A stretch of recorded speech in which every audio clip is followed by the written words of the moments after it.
Hello, everyone. We welcome you to another episode of the Cosmic Matrix podcast with your hosts, Bernhard, Guenther, and my wife, Laura Matsue. This episode's topic is about finding your soul purpose. Now, that's a big one, and that's a topic many people ask us about, approach us with, and we work with also with clients. And it's a big one because there are many misconceptions, many different angles to look at it all from. And we go deeper into this topic over the next 2 hours. Again, first hour for the public, second hour for members. If you want to have access to the second hour of all podcasts, go to veilofreality.com and sign up to the membership. But before we dive a bit deeper into this topic, we have a little announcement to make. Yeah, so we're going to be running another round of our Time of Transition Embodied Soul Awakening 8-week group coaching program due to popular demand. And that's going to start on December 15th, 2020. And what we do in those programs is basically we guide you through experiential and practical exercises that help you work on the things that we talk about in the podcast. So our podcast is really us talking about these topics, and the group coaching is us actually doing the work. And it is really important that we gather together and we do this inner work, especially when times are like this and the shadows are really high and there's chaos in the world. Like, this is the best time to do your inner work. It really is. I know it's hard. Every day I sit down for meditation, I'm like, oh my God, this kind of stuff that I have to process. But it's really important we do this kind of work now. And this is really the awakening process, is really gaining the practical tools that we can in order to create the conscious world and the conscious communities that our soul desires to be in. So if you're interested in joining us, once again, it starts on December 15th. It's an amazing way to start out the new year, really giving a gift to yourself of this kind of deep soul work. And it's limited to 25 people. And you can join us by going to www.awakenapply.com.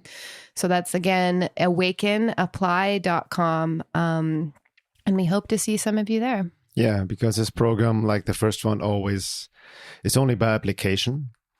And just to share a little bit, the really context of this program is really that we combine the inner and the outer work. It's really about the holistic fourfold approach of inner work on a physical, emotional, psychological, and spiritual level, but also understanding the outer world, the matrix forces, the divine forces in context of the time of transition we're going in right now, and really helping you, as we will discuss more in this podcast as well, in this episode, to align you more with your own unique soul purpose.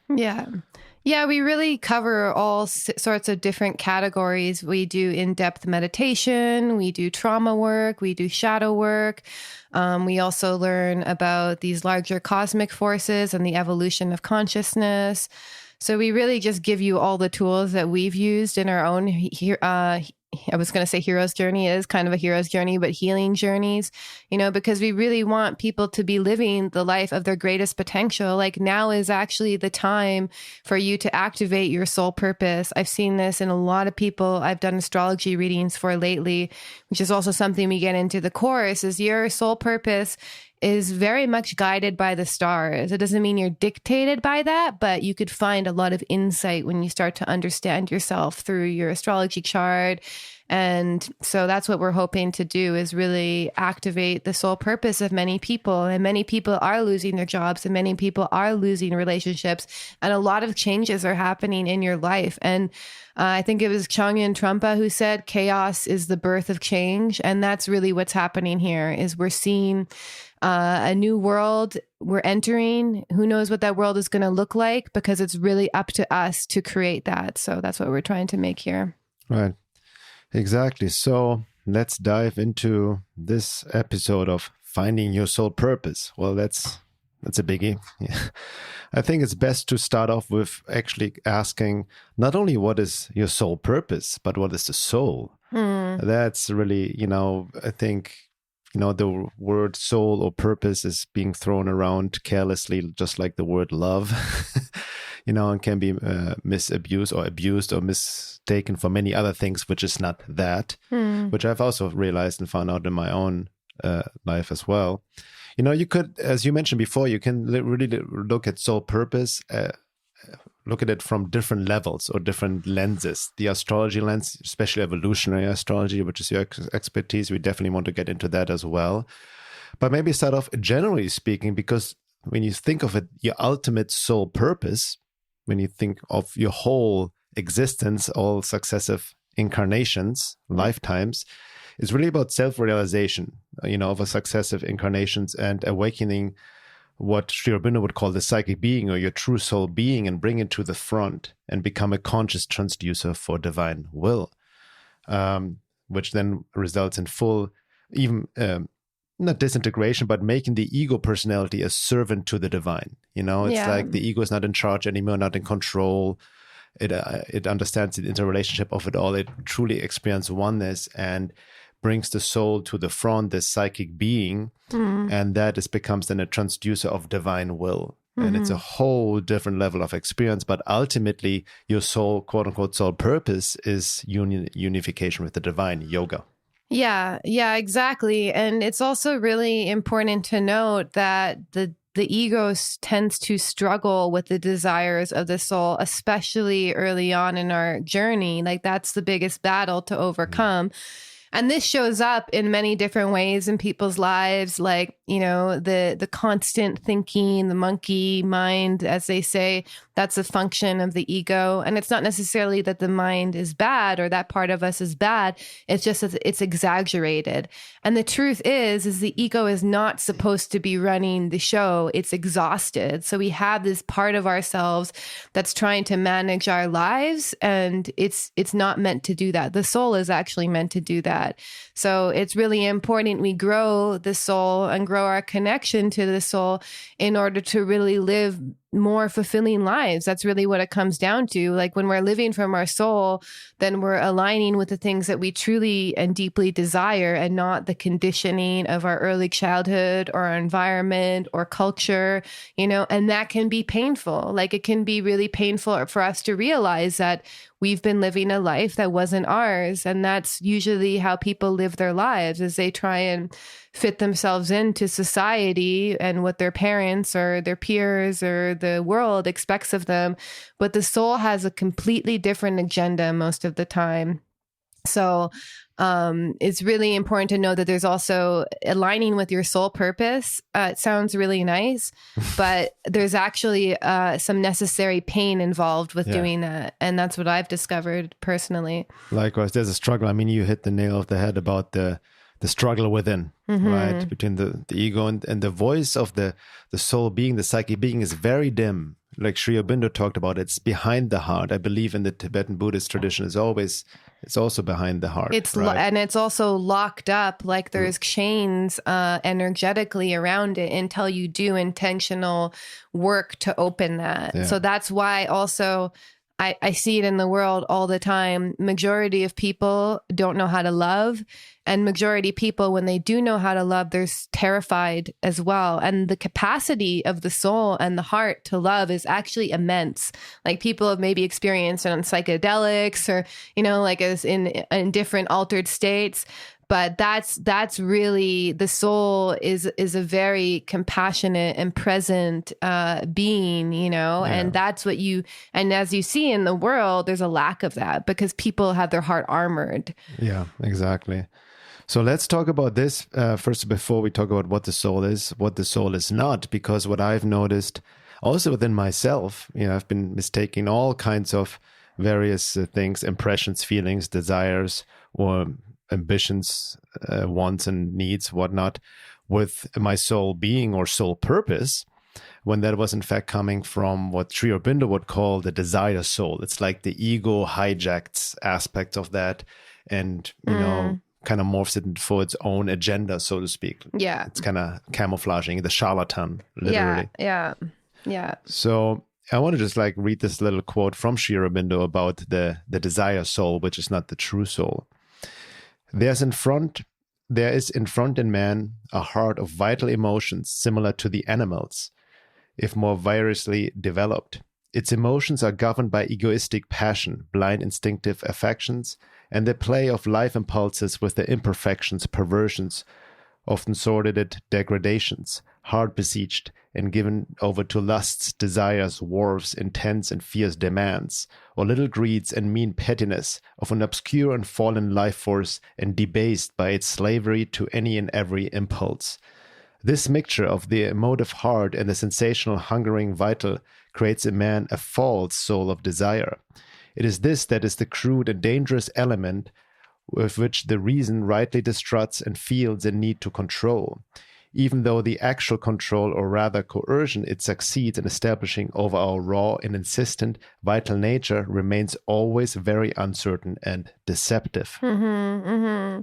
Yeah, there's also a certain sense of like clinging to this experience of the soul, like, and that's not the nature of the soul. Like, definitely the soul has certain lessons that it wants to learn in certain lifetimes. And I feel personally that's different for everyone, although on a higher level, we're here to realize who we are and why we came here. We're actually here to realize the self, but if we're trying to control or we're trying to manipulate something, or we really feel this like thirst or hunger for something, that's usually coming from another aspect of ourselves. I think it can also relate to, which I've also, when you are very identified with what you do, right? Because that's the biggest misconception, which I also found out the quote unquote hard way, so to speak, because soul purpose is not your soul, or you speak about soul purpose, is not what you do. No, it's not identified. Your true soul being is not identified what it is doing. It is not your work, your profession, your vocation, or any of that, right? It's not a career. It's not a job. That is not your soul purpose, not even your vision, or like being an artist, musician. People think this is not your soul purpose. It can express itself through that, but the moment you identify with it, then the soul desire, the charlatan, has taken over. Yeah, exactly. Like you can, see it through the lens of astrology. Like you have these certain themes that the soul is looking to learn and develop on a deep level, which is seen through Pluto and the North Node. And, how that manifests can be so many different ways. So if you have a North Node in Leo, for instance, or the 5th house, that's the house of creativity, of self-expression, of learning how to, actually really develop a healthy ego and be and creatively express that ego. So many different ways on how that can play out, so many different ways. So, I don't believe that there's like any specific career that you can say that someone should be doing. There's just certain gifts that their soul is looking to explore and understand. And there's so many different pathways you could take to finding that, Yeah. Before we go, I'd just like to also quote here a bit now about what the true soul is, the psychic being, before we go deeper into, more the specifics about it, so to speak. So he writes, the true soul, the psychic being, is a silent inmost being of which very few are even aware. For if all have a soul, few are conscious of their true soul or feel its direct impulse. There dwells a little spark of the divine which supports the obscure mass of our nature, and around it grows the psychic being, the formed soul, or the real man within us, the real I, so to speak, the real true self. It is as this psychic being in him grows, and the movements of the heart reflect the divinations and impulsions, that man becomes more and more aware of his soul, ceases to be a superior animal, and awakening to glimpses of the Godhead within him, admits more and more its intimations of a deeper life and consciousness and an impulse towards things divine. It is one of the decisive moments of the integral yoga when the psychic being, liberated, brought out from the veil to the front, can pour the full flood of its divinations, seeings, and impulsions on the mind, life, and body of man, and begin to prepare the upbuilding of divinity in the earthly nature. That's very interesting, because what he mentioned here, also what you just mentioned, is about the necessity to grow the soul. Right? The soul grows within a lifetime, over lifetimes. And Guenther also, in his work, talked about the necessity to grow the soul because it's not fully developed in us or not fully brought to the front, and we think we are fully connected. I think that's a big misconception. And as Sri Aurobindo said, you have to have a certain level of being already and worked on yourself or cleared yourself, and also a certain stillness of mind, getting out of the mental confusion, as you mentioned before, to really listen this very dim voice of your true soul being. Yeah. And also, as I mentioned before, growing the soul is painful because the ego is very impulsive. It wants what it wants. It acts out old patterns very mechanically. So, to grow the soul, sometimes we have to sit in some pretty uncomfortable feelings because we want to act out and we want to say something and we want to do what we've always done, and it's actually painful to hold back. And that's what I find grows the soul is like our conscience knows one thing and then our ego knows another thing. And when we act from conscience, the ego doesn't get that gratification. And so that's painful, so like the moments, so someone's projecting something on you that has nothing to do with who you are. And you just learn to, sit with the projections and see them for what they are and see that person suffering. Those acts grow the soul because you learn to not act from that impulse, that temporary gratification that the ego is always seeking. And that's very hard. That takes some self-control, actually. Yeah. And all that reminds me also in a true sense, what you just mentioned, your soul, quote unquote, purpose also draws you out of the comfort zone of your egocentric existence. Yeah, we should talk about that a little bit because I feel personally, I had some struggles aligning with my soul purpose and some false starts, but maybe you can share your journey first. Yeah. Like how when did you become aware of some deeper purpose in your life? And what was your experience trying to answer that call? That's a good question. I think I also want to put it in context of your true soul being, as Sri Aurobindo and others also talked about, its pure state is joy. It's pure joy, not depending on anything external whatsoever. It's just pure joy. That's it, right? It is. So I think that can be a hint of what your quote soul purpose is, or draws you out of your complacency. And I remember in my personal life, again, like listeners maybe know my story a bit, growing up in Germany, being very lonely, in high school, being bullied, not fitting in, being depressed and whatnot. I sought refugee in music. And then late in my life, actually, in my age of 19 or 20, I found playing drums. And I played the drums, and that connected me. I felt something so joyful in my life like I've never felt before. It was I remember the first time I sat on a drum set and started to play the drums, like something else. I felt bliss, like Joseph Campbell, and so I started to follow my bliss, and I thought this is what I wanted. This is my purpose. I want to be a drummer, right? I want to play in bands and make music, and this is my purpose from now. I decided. Yeah. And that was my driving force. But this joy that gave it, driven by this joy and fulfillment to something higher, because it was not just I'm going to make money and fame, it was just what it gave me, also emotionally looking back. So that drove me, that was my impulse, or the inspiration to come to Los Angeles to study drums and percussion, go to music school, play in bands and whatnot. And that was a really intense journey, but it brought more stuff up, right? It was very difficult, obviously.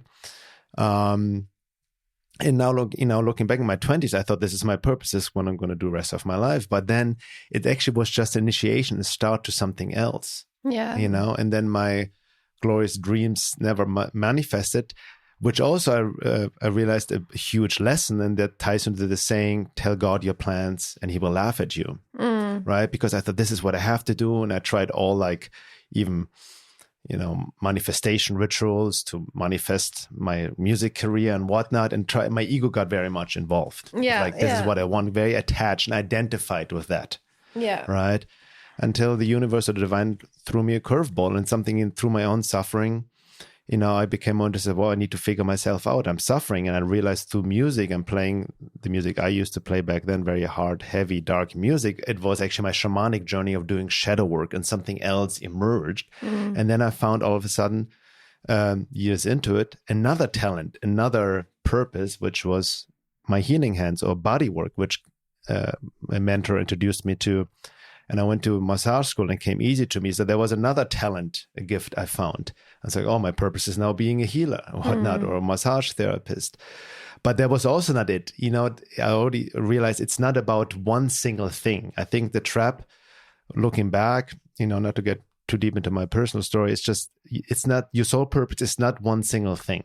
Yeah. Right. It can manifest or express itself through various things, and there are different stages which lead you always to something which you can never expect. And I never planned on, you know, consciously where I'm at right now. And there's a saying, you cannot connect the dots looking back. Yeah. Right.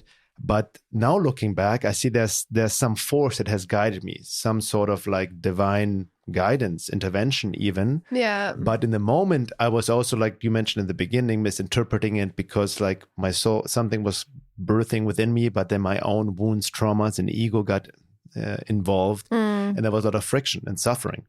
Yeah, and it's funny because we actually have, although it's a different placement, we have a similar South Node and North Node trajectory, you know, like, so South Node in Leo, the 5th house, that's all about creative expression.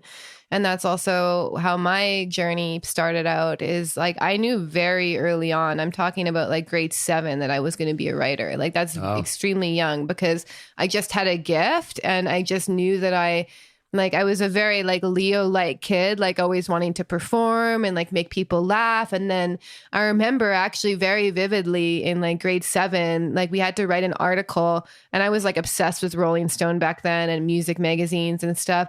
And I wrote an article exactly the style of Rolling Stone magazine when I was in grade 7. And like everyone was like, oh my God, how did you do that? And I know through other placements in my astrology chart, I had this ability to read writing and then emulate it. Like I could read like Oscar Wilde and write the way he does, or other people, you know. So I knew very early on in life I wanted to be a writer. And then also similar to you, I was really into music. So I just combined the two. I was like, okay, I'm going to write about music. You know, I wrote about all sorts of different things. But I noticed too, because, you know, depending on which way you want to look at it, I either have North Node in 11th house or North Node in 12th house. But the main journey of that is basically learning how to use your creative gifts to serve humanity in some way. That's North Node in Aquarius. Yeah, right? Exactly. Or even with the 12th house, it's a more spiritual placement. But so, you know, that's how I started out from age, like, I don't know, like 16 until my mid 20s. I was working as a music journalist and, you know, in the entertainment industry, which I've talked about quite a bit, and had a significant amount of trauma from being in that kind of industry. And then at a certain point, I just got so traumatized, I lost the ability to write for a few years. So I had to go through my own healing crisis. And that was around the time of my Saturn return. It wasn't that I wasn't writing. Actually, I was very close to not writing at all and not even reading at all. And this is someone like I grew up like reading books and writing. So it was very weird for me. And then, you know, and then I found yoga and meditation around that time. Because I had to, similar to you, I reached a certain level of suffering with my creativity that I was like, holy shit, this like needs to be figured out. I mean, I almost died because I was so addicted to several different drugs. So I had to go through a really deep healing crisis with that.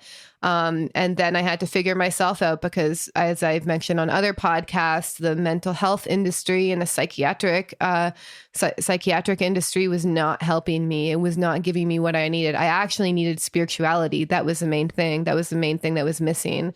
Can I ask you just real quick? Yeah. When you were working as a journalist, music in your teenage years, early 20s, and you do this already professionally, did you think, okay, this is my purpose, this is what I want to do? And like, did kind of like the ego come in, like, I'm going to be famous with this? Yeah, because then the wound with like, you know, a Leo South Node is if you didn't actually have parents who like saw you and appreciated you for your gifts, then you're seeking, you need that validation. It's like, oh, if I'm on television or if I'm famous, I'll get that validation. But then it was interesting, like whenever I would show my parents like magazines that I got printed in, it was very young too. I was like a prodigy, they'd never like, they would either like criticize me or they'd just be like whatever about it. Maybe one of my parents, my dad was a little bit more supportive because he was an artist himself, but I never got that validation I was looking for. And I truly thought, I was like, before I turn 20, I'm going to be rich and famous. I also thought, I was like obsessed with the Beat Generation writers. I was like, I'm going to be this like tortured artist and I'm going to be like so famous and like everyone's going to think I'm the coolest. Like that was like, my ego was identified with being a tortured writer, basically. Can I share some? Because I can relate to that. It's this mixture again, like there's a passion, the true gift, right, of doing that and the joy of doing it. Some of my, as a drummer and musician, it was like this just pure joy for expression and creativity, but it was also driven by my wounding because I got bullied in school and I had in my mind, I'm just going to show everyone. The typical fuck you all. I'm going to make it as a rock star and show you all. And because I'm, to show you that I'm better than you. Right? It came from this like almost revenge weird thing. Exactly. And that's the same thing as me. Like I grew up in a very small town, that kind of town where like you go back and like nothing's ever changed, similar to actually where you grew up, I'm sure. And so like that was a huge step for even me to just move out of this small town and be living in big cities and be living this life, and then also, but basically just to finish my story, I found yoga and meditation. And from the day that I found yoga, I was like, holy shit, this is the only thing that's making me feel better. And I was doing it every single day, basically. Like I was like so disciplined with it, even in the beginning, because I needed to feel better. It was the only thing that was working, and then through doing that, I started doing tarot and astrology readings on my Instagram. And then that led to like different kinds of life coaching. And then, I started studying trauma therapy modalities because people were coming to me for astrology readings and they were like dealing with really big issues. And I had to figure it out myself too. A lot of the tools that I actually teach people are because I've had to figure it out myself, basically. So I fell into yoga and meditation, and then I started spiritual bypassing, like it was like I did yoga and meditated every single day, but if I didn't do it, my life was like a mess. That's a huge sign that you're spiritual bypassing, by the way. I heard an analogy. The guy from Internal Family Systems Therapy talks about how people use the yoga and meditation to stay above the flames. So there's the flames, that's your life experience, that's your pain, your suffering, your trauma. And then yoga and meditation can make you just kind of float above it, but the flames are still there.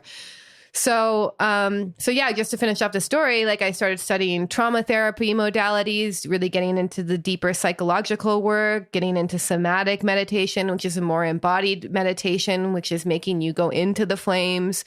And then that leads us to basically what work we're doing now, like showing people that you have all the tools to heal yourself. Like it's really about trying to find and access the true self, which is really, I found, the center of the journey. And healing, I'm sorry to interrupt, but just remind me, healing yourself in that context means actually to bring forth your soul, right? Your true self, your quote unquote soul purpose. That's the whole process. You need to dismantle or, get rid of the armor and all the conditioning, programming, and wounding to bring the soul to the front. Exactly. And there's all sorts of like body work that needs to be done. You also have to learn how to understand your own nervous system, and all sorts of different things need to be done on a somatic, physical level in order to bring the soul forward. Because if you're in a state of fear or you're checked out, then like you're not going to be able to access the soul because you're in an animal state, or you're not even in your body, So these are all interrelated. So a lot of people think like, okay, like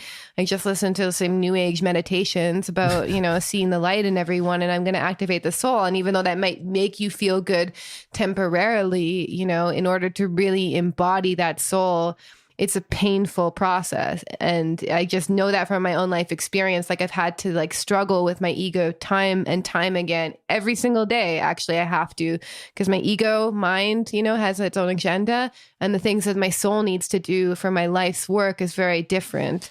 And it's not, and even though I feel very aligned with my soul purpose, I also have to say it's super not easy as well. No, I mean, that's, listening to your story and so reflecting on mine and from other people we've also worked with, it's interesting when we truly like we want to live my soul purpose, and, almost be careful what you ask for, because it leads you into areas where there is suffering. Yeah. Right. The dark night of the soul and all of that. These, like you mentioned, it's necessary to like confront that to get you closer to who you truly are. Mm-hmm. So there's a paradox again of the necessity of suffering to bring you closer to your soul purpose, or to your true being, and engage in the work.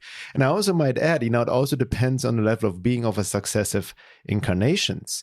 Like I think people like you were very much drawn myself to spiritual esoteric work. So the soul has been also ripened over lifetimes. Yeah. Right. I think that's also with enlightened masters, from the past and whatnot. They were just ripe in this lifetime of the successive incarnation to experience full omniscient enlightenment, all these things. Right. So there's different levels of being, but the soul purpose is always driving, like, it's not interested in, your soul couldn't care less about what you think is success, what you identify yourself. It's also about experience and soul lessons, where karma comes in, right? And I think that's why evolutionary astrology, which I learned a lot from you as well, even in more depth, can be extremely insightful. It's never the whole picture, but, especially then if you understand your north node, south node placements, even Pluto as well, or Chiron, to a degree, can give great insights about, the deeper lessons of this current incarnation, or where it came from, so to speak. Yeah, Pluto in the astrology chart basically represents the soul, and maybe the reason I'm so drawn to it is because I have some Pluto aspects to my major planets. So it's basically, when you look at your Pluto, you're looking at something that your soul has been learning for multiple lifetimes. So it's incredibly insightful to look at your Pluto placement, because this is something you've been working on for a while. And then how you got those needs met in past lifetimes is seen by the south node and the direction. And it's also that area you tend to fall back upon is your south node. And then you want to really gain mastery over your south node, both the shadows and its gifts, so that you can anchor into your north node in this lifetime.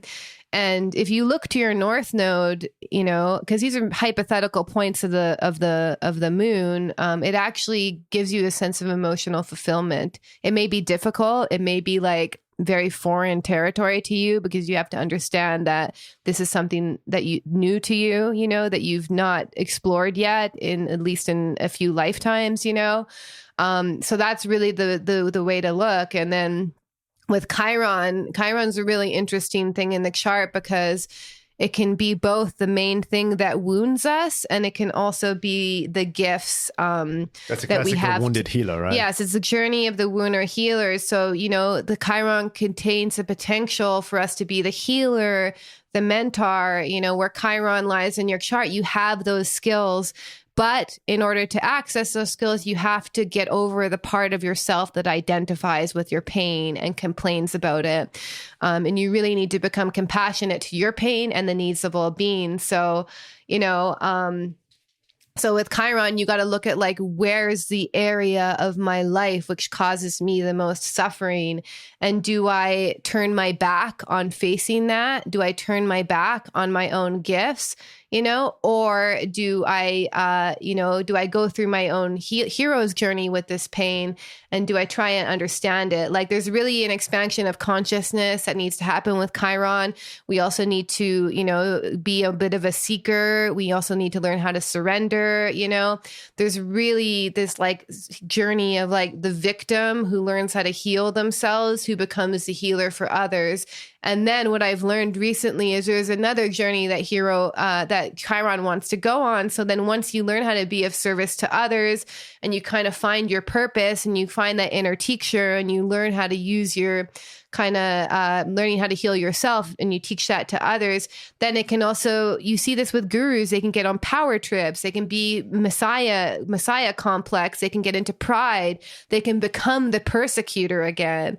So we have to go through multiple journeys with our Chiron. It's that's what makes it Chiron. It's almost like the wound that never really ends up completely healing itself, but still we can use it to become a catalyst for others. And I've learned a lot through my own Chiron, because my Chiron's in the 12th house, and like I had to suffer with like, isolation for a really long time in my life. Like it was extremely painful at times. And I'm talking about like the deepest soul pain other than like grieving, you know, it was very on par with that.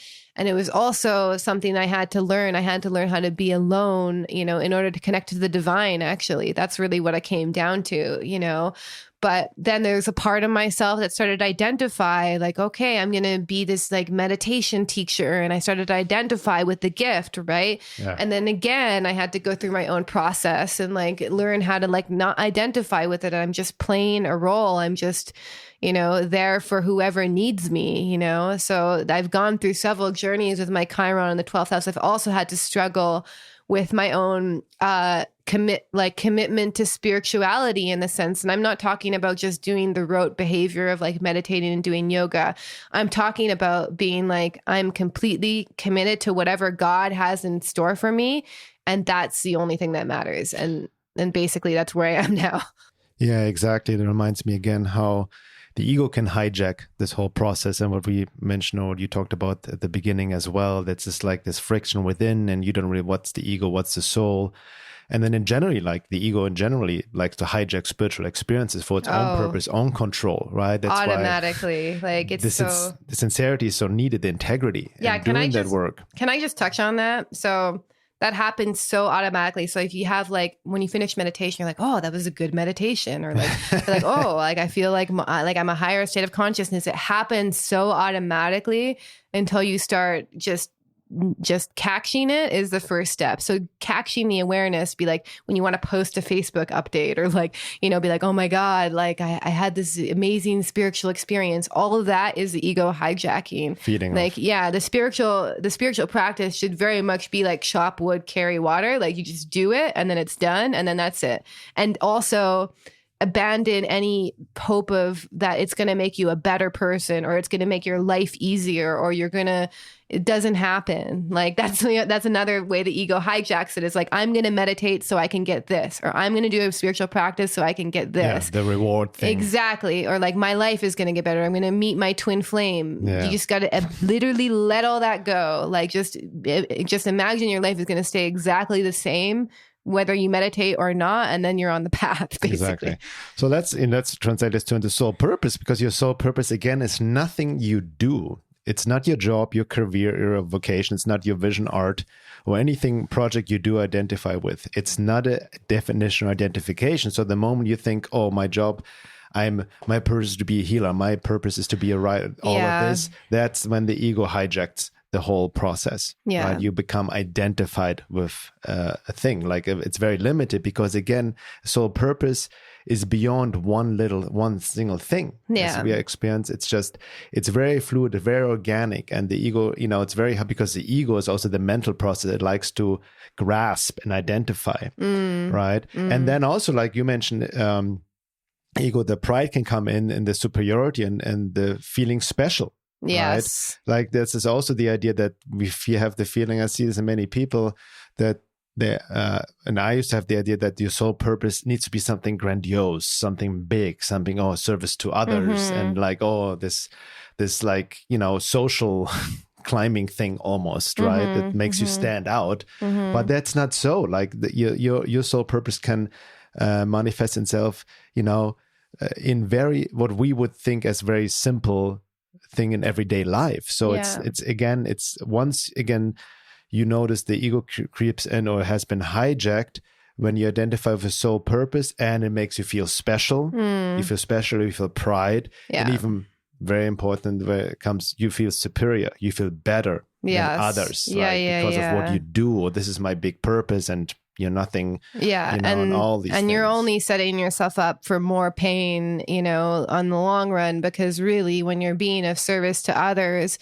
you also have to not expect applause or, like you can't even expect appreciation. That's really truly being of service to others, is you expect nothing in return. You don't even want their respect. Like you're just doing it because it's your role and you're there to help them, and that's it. Like you're only doing it. And also you're doing it to grow your soul. And this is also like what I experienced too, you know, like in my own purpose, coaching others, like I'm just doing this because I want to give back to everything that God or the divine has given to me, basically. But also in context, service to others, not falling into the martyr complex and just giving without, you know, an exchange on that level, and also without being, you know, there needs to be a sincere asking, which I also want to talk about more in some, maybe in the second hour, because it ties into the topic of wanderers and all of that, and the deeper meaning of service to others. You have to respect universal law, only give when it's asked for. You cannot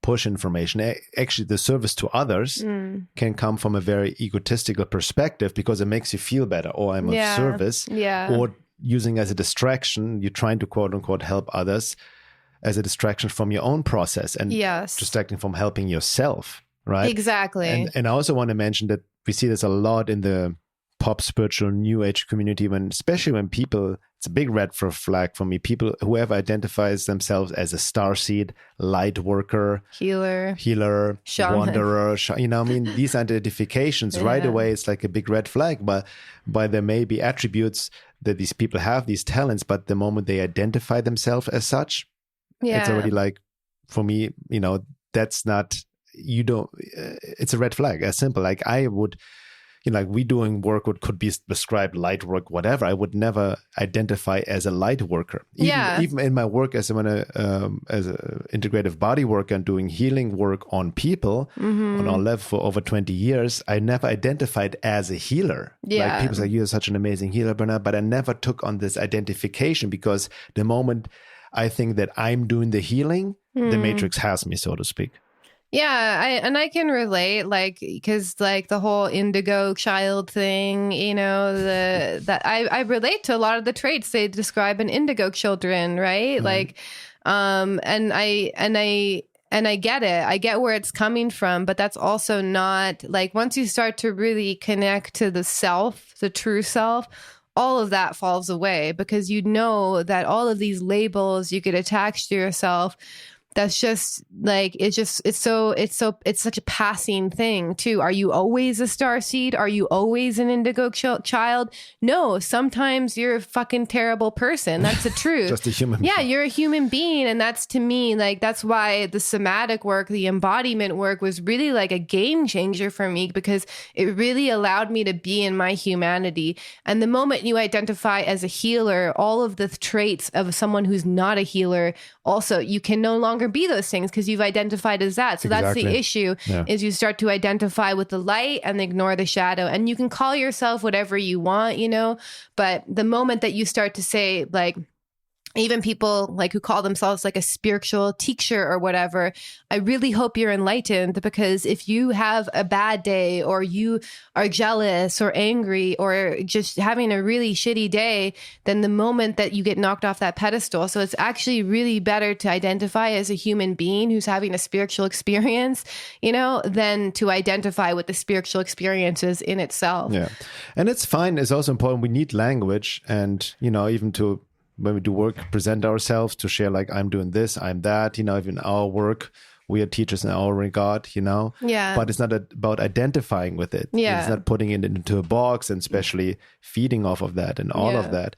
And also, I can also relate, you know, the concept of wanderer, or the renegades who incarnated here for specific mission profile. I can totally see myself in that as well. I've written articles about it, but I'm not identified with it. I don't create a personality around it. Yeah, like even the role of like the bodhisattva, like it's funny, I actually went through my own journey with that, because there's different stages of Buddhism. There's a Hinayana, which is really about stilling the mind, you know, gaining knowledge of your mind.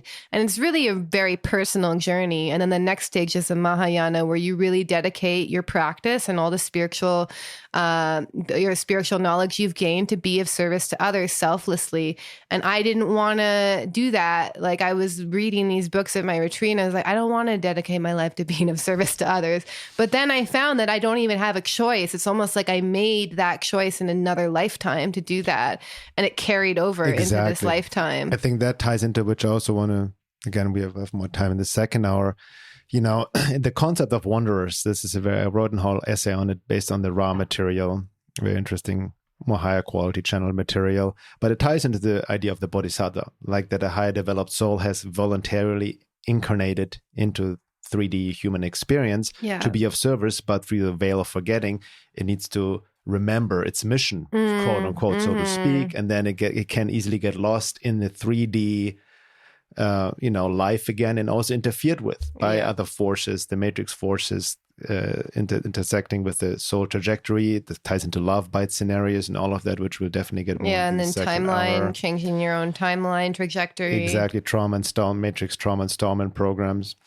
Yeah. But I want to just mention real quick this, speaking of soul purpose, again, that's not a definition in itself, nothing to identify with because it's such a fluid process, by Marshall V. N. Summers.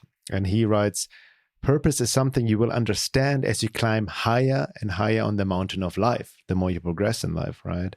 As you gain a greater vantage point, you will understand more of the journey itself by looking behind and by increasingly able to anticipate what is up ahead. Purpose is realized by taking the journey, not by establishing a favorable or fascinating explanation or a definition for oneself. Purpose is not a justification. It does not compensate for anything. Purpose is something that is waiting for you to discover. You can only discover it by taking the journey, by following the way, by learning as you go and gaining the greater perspective and understanding that one acquires as one matures on the way of knowledge. Knowledge, in this case, gnosis, to really answer the call, which also reminds me what you mentioned before of the hero's journey, Joseph Campbell. The hero's journey itself is like the soul evolution, going through different stages. And as you mentioned, it's cycles within cycles within cycles. You can even see the whole soul journey of successive lifetimes until full enlightenment as a hero's journey. Or there's a hero's journey within a lifetime. For sure. Yeah. Right? If you go through all the different houses in astrology science, that's a hero's journey right there. That's the evolution. It's all in cycles. Yeah. But I also wanted to tell listeners, so what on the very practical of how can you just sense that, there's the soul is calling, there's this, your purpose is calling you. And one thing, what I mentioned before, understanding that the true state of the soul being, the psychic being, is pure joy, right? So, and that ties into what Joseph Campbell said, is also follow your bliss. That's a call to adventure. Like I mentioned in my instance of playing drums, there's something like, oh my God, something that excites you so much, gives you so much joy, not just a fleeting moment of just emotional high, but something that excites you so that you want to pursue it without, it's almost like the innocence of a child, doing something without expectations, without reward, without getting anything from it, nothing external, but for the pure joy of doing it.